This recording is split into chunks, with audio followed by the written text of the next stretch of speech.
நெல்லையில் மனைவியை அவதூறாக பேசிய நபரை வெட்டி கொலை செய்தவருக்கு ஆயுள் தண்டனை வழங்கப்பட்டுள்ளது.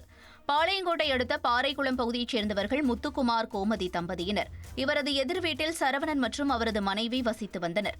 இவர்கள் இருவரும் காதல் திருமணம் செய்த நிலையில் சரவணன் மனைவியை ஓடி வந்தவள் என்று சிலர் கேலி செய்துள்ளனர். இதற்கு காரணம் முத்துக்குமார் மனைவி கோமதிதான் என நினைத்த சரவணன் 2011ஆம் ஆண்டு ஜூலை 18ஆம் தேதி முத்துக்குமார் தம்பதியினரிடம் வாக்குவாதத்தில் ஈடுபட்டார்.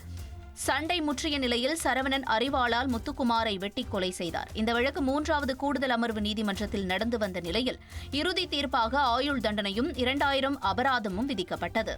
சென்னையில் இளம் பெண்ணிடம் பாலியல் சீண்டலில் ஈடுபட்ட நபரை புகார் அளித்த 12 மணி நேரத்தில் கைது செய்த KK நகர் போலீசாருக்கு பாராட்டுகள் குவிந்து வருகின்றன. சென்னை KK நகர் பகுதியில் வசித்து வரும் இளம் பெண் இரவு உணவு வாங்குவதற்காக மாரியம்மன் கோவில் தெரு பகுதியில் சென்று கொண்டிருந்த போது இருசக்கர வாகனத்தில் மதுபோதையில் இருந்த நபர் பாலியல் தொந்தரவு அளித்துள்ளார். இதுகுறித்து வீடியோ ஆதாரத்துடன் சென்னை காவல்துறை சமூக வலைதள பக்கத்தில் இளம்பெண் அளித்த புகாரின் அடிப்படையில் 12 மணி நேரத்தில் தனியார் நிதி நிறுவனத்தில் கலெக்ஷன் முகவராக வேலை பார்த்து வரும் சத்தியமூர்த்தி என்பவரை போலீசார் கைது செய்து சிறையில் அடைத்தனர். சென்னை அருகே தனியார் காப்பகத்தில் 18 சிறுமிகளுக்கு பாலியல் தொல்லை அளிக்கப்பட்ட சம்பவம் அதிர்ச்சியை ஏற்படுத்தியுள்ளது. செங்கல்பட்டு மாவட்டம் வண்டலூர் அருகே அருள்தாஸ் மற்றும் அவரது மகள் பிரியா ஆகியோர் தனியார் குழந்தைகள் நல காப்பகம் நடத்தி வருகின்றனர்.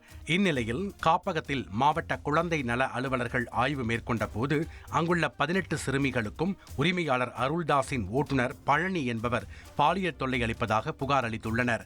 இதனையடுத்து மாவட்ட குழந்தைகள் நல அலுவலர் அளித்த புகாரின் அடிப்படையில் கூடுவாஞ்சேரி அனைத்து மகளிர் போலீஸ் உரிமையாளர் அருள்தாஸ், மகள் பிரியா மற்றும் ஓட்டுநர் பழனி ஆகிய 3 பேரை கைது செய்து விசாரணை மேற்கொண்டு வருகின்றனர். மேலும் விசாரணையின் போது உரிமையாளர் அருள்தாஸுக்கு உடல்நலக்குறைவு ஏற்பட்டதால் மருத்துவமனையில் அனுமதிக்கப்பட்டார். ட்ரெண்டை ஃப்ரெண்ட் ஆக்கிக்கோங்க. தந்தி டிவியின் சப்ஸ்கிரைபர்ஸ் அண்ட் ஃபாலோவர்ஸ் குடும்பத்தில் நீங்களும் இணையுங்க.